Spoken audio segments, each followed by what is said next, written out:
Baik, Bismillahirrahmanirrahim. Assalamualaikum warahmatullahi wabarakatuh. Halo semuanya, perkenalkan nama saya Ananda Nurfadila Amri dengan NPM 2110631050050. Pada video kali ini, saya akan membahas terkait proposal penelitian saya yang berjudul Pengaruh Kesalahan dalam Pemahaman Konsep Matematis terhadap Kepercayaan Diri Siswa Sekolah Menengah Pertama.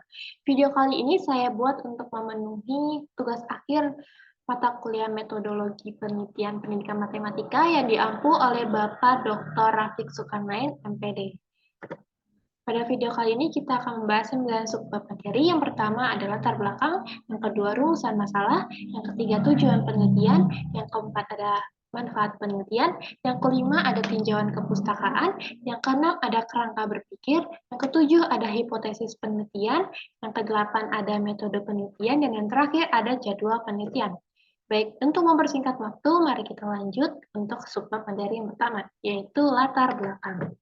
Nah, matematika memiliki peran yang sangat penting dalam mata pelajaran dan pendidikan secara keseluruhan. Pendidikan matematika tidak hanya membentuk pengetahuan sikap, keterampilan siswa, tetapi juga didasarkan pada berdasarkan pada kebenaran logika. Di sini, Depdiknas nomor 506 CKPPP 2024 menggambarkan bahwa penilaian matematika mencakup pemahaman konsep, penalaran dan komunikasi, serta pemecahan masalah. Pemahaman konsep menjadi fokus utama karena hal ini menentukan sejauh mana siswa menguasai materi pembelajaran. Pemahaman memiliki arti sebagai suatu proses, perbuatan, atau cara untuk memahami atau memahamkan setiap materi pembelajaran yang diberikan, khususnya dalam konteks pembelajaran matematika. Meskipun pemahaman konsep dianggap penting, pada kenyataannya kemampuan pemahaman konsep matematis masih tergolong rendah. Hal tersebut dilihat dari banyaknya siswa masih mengalami banyak kesalahan, seperti hasil dari penelitian yang saya lakukan sebelumnya, di mana banyak sekali siswa yang masih mengalami kesalahan, terutama pada kesalahan konsep. Di sini terdapat contoh dari lembar jawaban siswa saat itu, di mana siswa ini mengalami kesalahan konsep. Pada soal, siswa diminta untuk menggunakan rumus deret aritmatika, tetapi siswa menggunakan rumus barisan aritmatika. Sehingga dari kesalahan tersebut, siswa akan mendapatkan hasil akhir yang berbeda. Dan setelah ditelusuri lebih dalam, ternyata siswa tidak memahami konsepnya dan tidak memahami maksud dari soal. Nah, kesalahan ini dapat disebabkan oleh kurangnya pemahaman konsep atau ketidakmampuan siswa mengaitkan konsep tersebut dengan benar. Selain itu, kesalahan siswa dapat berasal dari berbagai faktor, termasuk kurikulum, metode pengajaran, minat siswa, dan kepercayaan diri siswa, dan banyak faktor-faktor lainnya. Nah, setelah disebutkan tadi ya, setelah disinggung terkait kepercayaan diri siswa. Nah, ketika siswa mengalami kesulitan dalam memahami konsep matematis, hal ini dapat memberikan dampak negatif pada kepercayaan diri mereka terkait kemampuan matematika mereka. Selain kemampuan pemahaman konsep matematis, kepercayaan diri siswa juga berperan penting dalam memahami materi pembelajaran. Kepercayaan diri yang rendah dapat mempengaruhi kemampuan siswa dalam memahami pembelajaran matematika. Penelitian sebelumnya yang dilakukan oleh Rusilah dan Islami pada tahun 2019 menunjukkan bahwa kepercayaan diri dan kemampuan pemahaman konsep matematis saling terkait dan memiliki hubungan yang signifikan untuk kelancaran dalam proses pembelajaran. Temuan serupa juga ditemukan dalam penelitian Rosmawati dan Sri Tresna pada tahun 2001 yang menyatakan bahwa dengan siswa dengan tingkat kepercayaan diri yang tinggi cenderung lebih baik dalam memahami konsep matematis dibandingkan dengan siswa yang memiliki tingkat kepercayaan diri yang sedang atau rendah. Sehingga penting untuk menjelajahi hubungan antara kesalahan pemahaman konsep matematis dan kepercayaan diri siswa di tingkat sekolah menengah pertama. Dari judul dan latar belakang telah disebutkan sebelumnya, kita dapat mendapatkan rumusan masalah yang mana bagaimana pengaruh kesalahan dalam pemahaman konsep matematik siswa terhadap kepercayaan diri siswa. Dan tujuan penelitiannya di sini terdapat 3. Yang pertama itu mengidentifikasi jenis-jenis kesalahan dalam pemahaman konsep matematis siswa pada siswa SMP. Yang kedua, menilai pengaruh dan kesalahan tersebut terhadap tingkat kepercayaan diri siswa SMP. Dan yang terakhir, merumuskan rekomendasi untuk meningkatkan pemahaman konsep matematis dan kepercayaan diri siswa SMP dalam pembelajaran matematika. Sehingga didapatkan juga manfaat dari penelitian ini. Di sini terdapat 2 pemanfaat, yaitu manfaat teoritis dan praktis. Untuk manfaat teoritis sendiri, penelitian ini dapat memberikan kontribusi signifikan terhadap teori pendidikan matematika dengan mendalami pengaruh kesalahan dalam pemahaman konsep matematis terhadap kepercayaan diri siswa di tingkat SMP. Temuan penelitian ini juga dapat membantu mengembangkan dan memperkaya kerangka konseptual dalam konteks pembelajaran matematika. Untuk manfaat praktisnya sendiri, di sini terdapat 3. Yang pertama itu bagi peneliti, di mana penelitian ini diharapkan dapat menambah pengetahuan dan wawasan mengenai pengaruh kesalahan dalam pemahaman konsep matematis terhadap kepercayaan diri siswa di tingkat SMP, serta dapat memberikan pengalaman berharga untuk penelitian masa depan.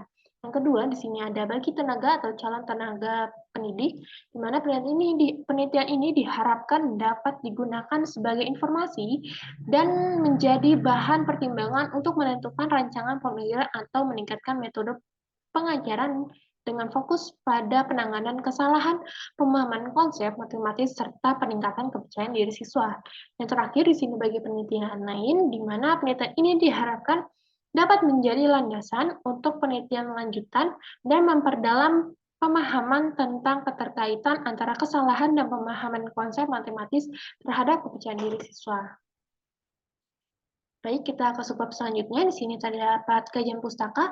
Seperti judulnya, di sini terdapat 3 variabel. Yang pertama adalah kesalahan, yang kedua adalah pemahaman konsep matematis, yang ketiga ada kepercayaan diri. Di sini kita ke variabel yang pertama, yaitu kesalahan.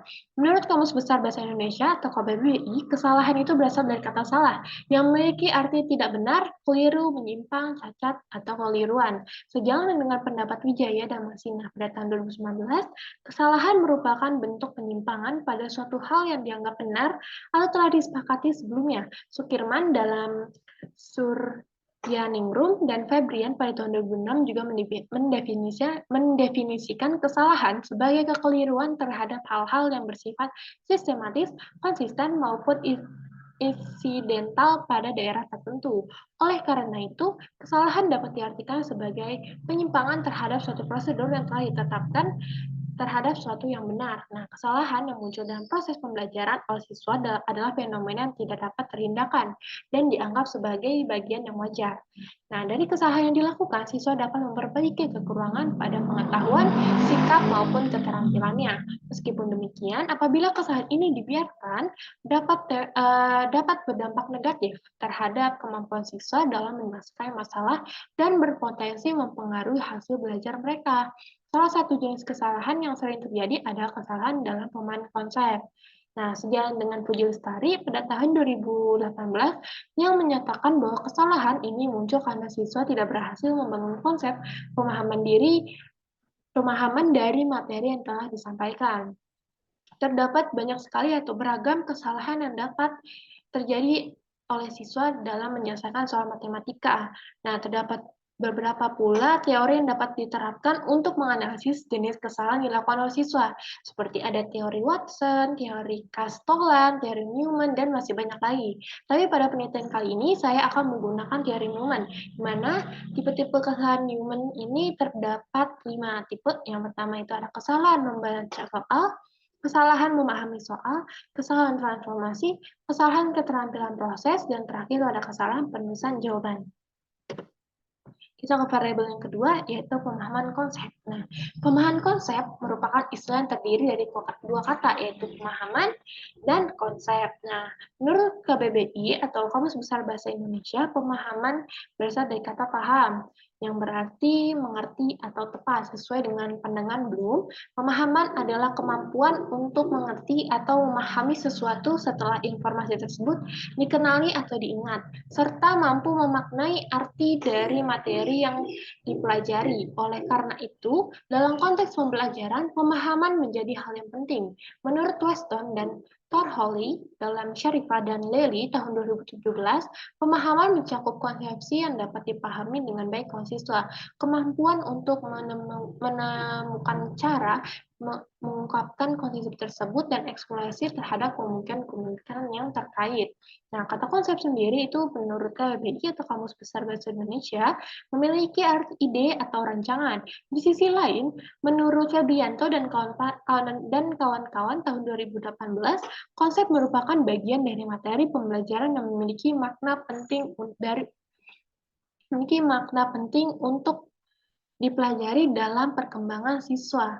Oleh karena itu, konsep menjadi elemen kunci dalam materi pembelajaran, terutama dalam pembelajaran matematika, karena konsep ini merupakan hasil utama dari suatu materi. Selain itu, konsep pada pembelajaran matematika disusun secara berurutan, sehingga konsep yang diajarkan dari materi sebelumnya akan digunakan sebagai dasar untuk memahami materi selanjutnya. Nah, berdasarkan hal yang di atas, dapat disimpulkan bahwa pemahaman konsep matematis adalah kemampuan siswa untuk menguasai sejumlah materi pembelajaran. Siswa tidak hanya mengetahui atau mengingat konsep-konsep yang dipelajari, tetapi juga mampu untuk mengungkapkannya kembali ke dalam bentuk lain yang mudah dimengerti. Nah, terdapat indikator dari pemahaman konsep yang saya gunakan itu menurut Lestari dan Yuda Negara pada tahun 2015, di mana indikatornya itu terdiri dari 6.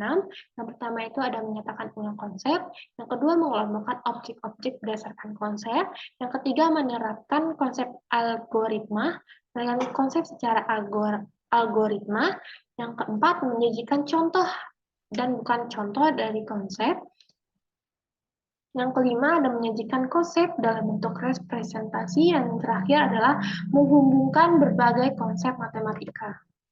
Nah, baik kita ke variabel yang terakhir, yaitu kepercayaan diri. Menurut Kamus Besar Bahasa Indonesia atau KBBI, kepercayaan diri adalah percaya pada kemampuan, kekuatan, dan penilaian diri sendiri.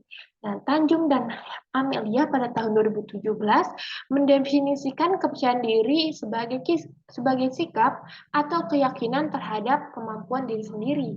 Pendapat ini sejalan dengan Gufron dan Risnawati pada tahun 2017 yang mengungkapkan bahwa kepercayaan diri adalah keyakinan subjek untuk melakukan sesuatu, mencerminkan karakteristik pribadi yang mencakup keyakinan dan akan kemampuan diri, optimisme, objektivitas, tanggung jawab, rasionalitas, dan realisme. Individu yang memiliki kepercayaan diri tinggi cenderung lebih tenang, tidak takut, dan mampu menunjukkan keyakinan diri mereka secara konsisten.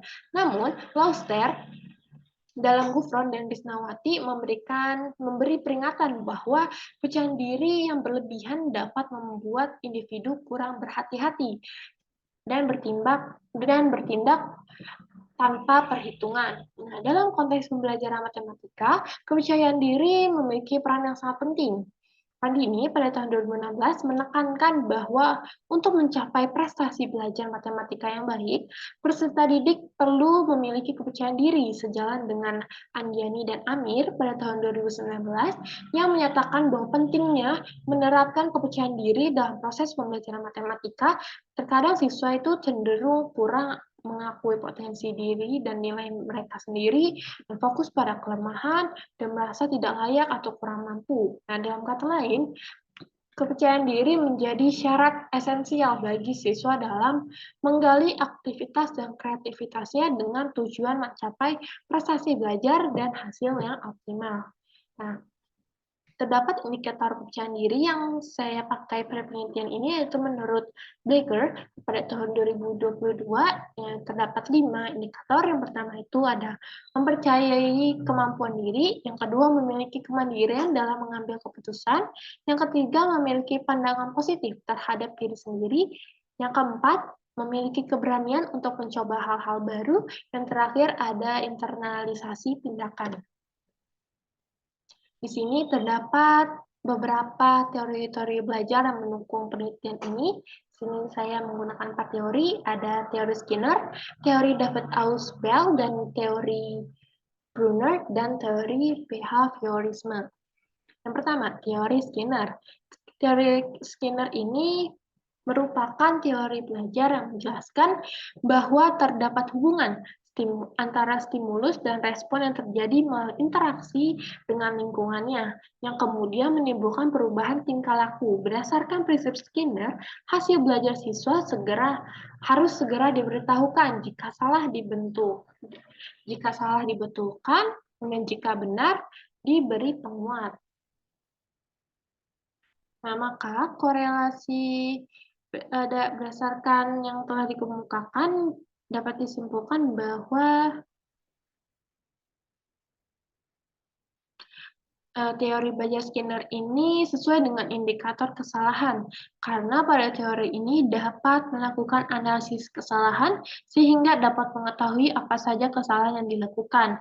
Dengan demikian, siswa dapat melakukan perubahan dan tidak mengulanginya lagi pada kemudian hari. Yang teori belajar yang kedua yaitu ada teori David Ausubel, di mana teori David Ausubel ini merupakan teori belajar yang menjelaskan bahwa banyak memusatkan perhatian pada konsepsi, di mana perolehan pengetahuan baru merupakan fungsi struktur kognitif yang telah dimiliki oleh siswa. Teori ini dikenal dengan belajar bermakna dan pentingnya pengulangan sebelum pembelajaran dimulai. Dalam proses pembelajaran berdasarkan teori David Ausubel ini dibedakan menjadi dua, yaitu belajar menerima dan belajar menemukan. Nah, berdasarkan hal tersebut, teori belajar David Ausubel ini sesuai dengan indikator pemahaman konsep matematis, karena pada teori ini lebih menekankan pada konsepsi, dikenal dengan belajar makna, dan sudah disebutkan yaitu siswa harus ada pengulangan sebelum materi dimulai. Nah, sehingga akan membuat siswa memahami sebuah konsep dengan baik dan siswa akan mampu mengembangkan suatu ide pengetahuannya untuk menemukan suatu konsep untuk menyelesaikan suatu permasalahan. Teori yang ketiga itu ada teori Burner, di mana menurut teorema Burner bahwa beliau itu menekankan pembelajaran yang disesuaikan dengan tahap perkembangan kognitif, yaitu tahap enaktif atau representasi pengetahuan dalam melakukan tindakan, tahap ikonik atau perangkuman bayangan secara visual, dan tahap simbolik, sehingga pemahaman konsep matematika ditanamkan akan lebih bermakna dalam proses pembelajaran. Berdasarkan hal tersebut, teori belajar benar ini sesuai dengan pemahaman konsep matematis, karena teori ini menekankan pembelajaran sesuai dengan tahap perkembangan kognitif. Dengan demikian, siswa diberikan kesempatan untuk memahami konsep matematis sesuai dengan tingkat perkembangan kemampuan kognitif mereka. Nah, untuk teori belajar yang terakhir yaitu teori behaviorisme, di mana teori behaviorisme ini merupakan teori belajar yang lebih mengutamakan pada perubahan tingkah laku siswa. Jadi berbeda dengan tiga teori sebelumnya, di mana teorema behaviorisme ini menjelaskan bahwa belajar merupakan perubahan perilaku yang dapat diamati, diukur, dan dinilai secara konkret. Teori belajar ini sejalan dengan kajian Watson. Kajiannya seperti Watson itu salah satu teori yang dalam kesalahan sebelumnya sudah dijelaskan, di mana kajian untuk mengenai belajar yang dapat disejajarkan dengan ilmu lainnya yang berorientasi pada pengalaman empirik, yaitu sejauh mana siswa dapat diamati dan diukur. Nah, seperti yang telah dijelaskan, maka teori belajar behaviorisme ini sesuai dengan indikator kepercayaan diri, karena teori ini mengutamakan perubahan tingkah laku siswa yang sudah ditekankan sebelumnya. Nah, dengan demikian, kepercayaan diri siswa dapat ditingkatkan melalui penguatan positif terhadap respon-respon yang dihasilkan dalam proses pembelajaran. Di sini terdapat beberapa hasil penelitian sejenis yang mendukung Penelitian ini, di sini saya menyantumkan 5. Penelitian pertama yang dilakukan oleh Suci dan kawan-kawan pada tahun 2022 yang meneliti terkait hubungan kepercayaan diri siswa dengan pemahaman konsep matematis siswa SMA. Dari hasil penelitian tersebut, diperoleh bahwa kepercayaan diri siswa berpengaruh positif terhadap pemahaman konsep matematis siswa. Korelasinya dengan penelitian ini adalah akan diselidiki lebih lanjut kesalahan dalam pemahaman konsep matematis dan bahan konsep matematis akan berpengaruh negatif terhadap tingkat kepercayaan diri siswa SMP. Nah, penelitian kedua yang dilakukan oleh Nurfa Sriyanti dan Pradipta pada tahun 2021 yang meneliti terkait kemampuan pemahaman konsep matematis pada materi bangun datar ditinjau dari kepercayaan diri siswa SMP. Hasil penelitian tersebut diperoleh bahwa kemampuan pemahaman konsep matematis siswa dapat dilihat dari tinggi rendahnya kepercayaan diri siswa. Hasil tersebut mengindikasikan bahwa tingkat kepercayaan diri dapat mencerminkan kemampuan siswa dalam memahami konsep matematis. Sehingga korelasinya dengan penelitian ini adalah akan diselidiki lebih lanjut bagaimana kesalahan dalam pemahaman konsep matematis dapat berpengaruh terhadap tingkat kepercayaan diri siswa SMP. Hasil penelitian yang ketiga yaitu ada penelitian yang dilakukan oleh Mayang Sari pada tahun 2017 yang meneliti terkait kesalahan siswa dalam pemahaman konsep operasi hitung pada pecahan. Nah, dari hasil penelitian tersebut diperoleh bahwa siswa masih banyak melakukan kesalahan berupa kesalahan pemahaman konsep operasi hitung pecahan. Nah, berdasarkan hal tersebut terlihat bahwa pemahaman konsep siswa masih rendah, sehingga korelasinya dengan penelitian ini akan diselidiki lebih lanjut dampak dari kesalahan pemahaman konsep. Dengan demikian, dapat mendukung peneliti untuk menghubungkan dampak dari kesalahan konsep tersebut dengan tingkat kepercayaan diri siswa. Dan penelitian yang keempat yaitu penelitian yang dilakukan oleh Meli Sari dan kawan-kawan pada tahun 2020 yang meneliti terkait kesalahan siswa dalam menyelesaikan soal pemahaman konsep matematika pada materi bangun datar. Hasil penelitian tersebut diperoleh bahwa sebagian besar siswa memiliki kemampuan pemahaman konsep matematis yang rendah. Hal tersebut terlihat dari analisis Newman yang menunjukkan bahwa sebagian besar kesalahan siswa terletak pada memahami soal dengan persentasenya 41,17%. Nah, berdasarkan hal tersebut, terlihat bahwa pemahaman konsep matematis memerlukan perhatian khusus. Dengan demikian, hal tersebut dapat mendukung peneliti untuk mendeskripsikan secara rinci dampak dari kesalahan dalam pemahaman konsep matematis, sehingga dapat memberikan dasar yang lebih kokoh untuk merumuskan rekomendasi untuk meningkatkan pemahaman konsep matematis dan kepercayaan diri siswa SMP.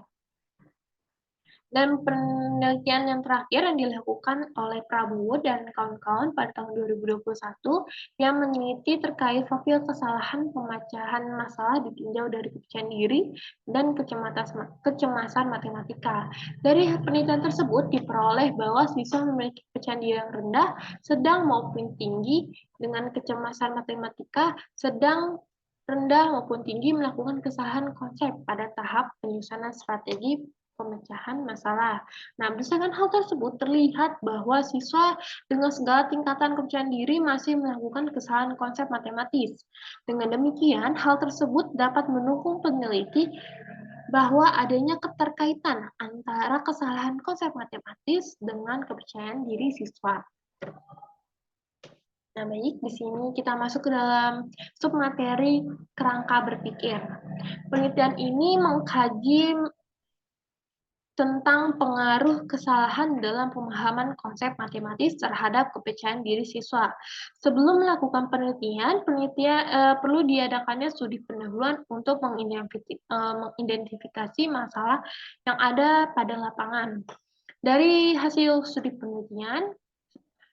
pendahuluan, ditemukan masalah bahwa masih banyak siswa SMP yang mengalami kesalahan saat mengerjakan soal matematika dan didapati bahwa siswa masih banyak mengalami kesalahan konsep. Hal tersebut terjadi karena siswa kurang dalam pemahaman konsep matematis. Saat ini dibuktikan saat saya selaku peneliti itu melakukan observasi di salah satu SMP Kabupaten Karawang dan diperoleh bahwa siswa banyak melakukan kesalahan dalam pengerjaan konsep-konsep dasar seperti sistem operasi aljabar. Selain itu, diperoleh bahwa tingkat kepercayaan diri siswa itu dapat mempengaruhi siswa dalam menyelesaikan permasalahan matematika. Nah, dari hal tersebut, maka didapat kerangka berpikir pada penelitian ini. Pertama-tama, langkah-langkah itu kita akan memberikan tes uraian pemahaman konsep terlebih dahulu, lalu hasil dari jawaban tes siswa di sini pasti ada siswa yang menjawab benar dan salah. Kita akan mengambil siswa yang salah. Selanjutnya, siswa yang salah akan dianalisis menggunakan teori Newman terkait jenis kesalahan yang dilakukan. Selanjutnya, hasil dari analisis tersebut akan dikategorikan, di mana siswa yang memiliki pemahaman konsep yang tinggi, sedang, rendah, dan tingkat kesalahan yang tinggi, sedang, rendah akan dikategorikan. Dari kata pengkategorian tersebut, jadi kategorinya itu yang pertama ada siswa dengan kemampuan tinggi dan kesalahan yang rendah. Kategori kedua, siswa dengan kategori sedang, kemampuan konsep yang sedang, dan kesalahan yang sedang, tidak terlalu banyak dan tidak terlalu sedikit. Dan terakhir ada siswa dengan tingkat kemampuan konsep matematis yang rendah dengan tingkat kesalahan yang tinggi. Dari 3 kategori tersebut, setiap siswanya akan diberikan angka kepercayaan diri. Nah, dari angka kepercayaan diri tersebut akan diperoleh hasilnya. Nah, nanti hasil dari analisis kesalahan akan dihubungkan dan atau dikaitkan oleh hasil angka siswa dan dilihat apakah ada pengaruh dari kesalahan yang dilakukan oleh siswa dengan angketnya berdasarkan kategori yang sudah dikategorikan siswa tersebut, sehingga nanti hasilnya itu akan diuji menggunakan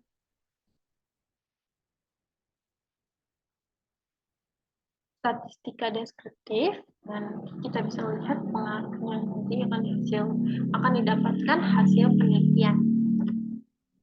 Nah, sehingga dari pemaparan dari pendahuluan sampai kerangka berpikir didapatkan hipotesis penelitian ini itu berdasarkan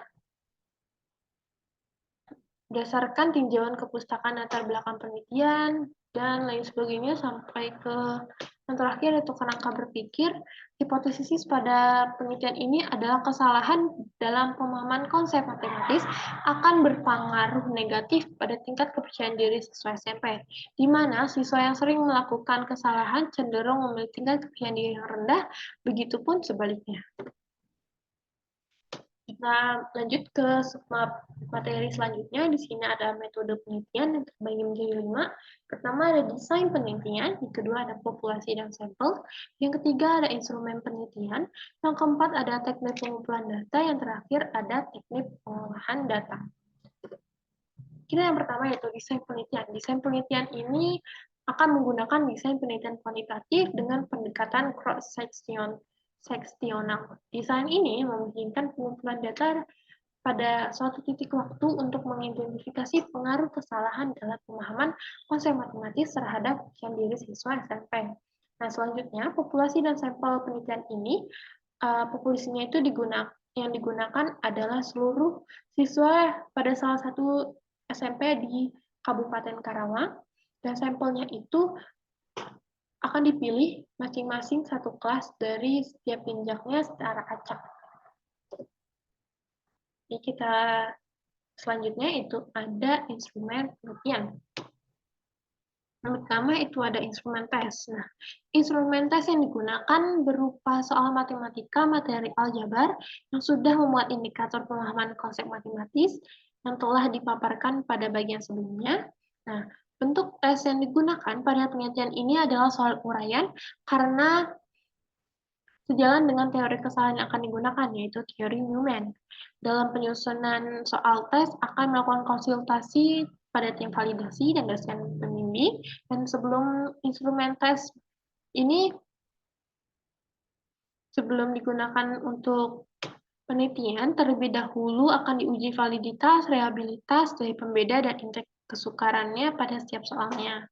Nah, untuk instrumen non-tes sendiri akan digunakan berupa angket. Nah, bentuk angket yang digunakan itu merupakan angket tertutup yang terdiri dari beberapa pernyataan terkait kepercayaan diri siswa dilengkapi dengan 4 pilihan jawaban, yaitu SS atau sangat setuju, ada S, setuju, TS, tidak setuju, dan STS, yaitu sangat tidak setuju.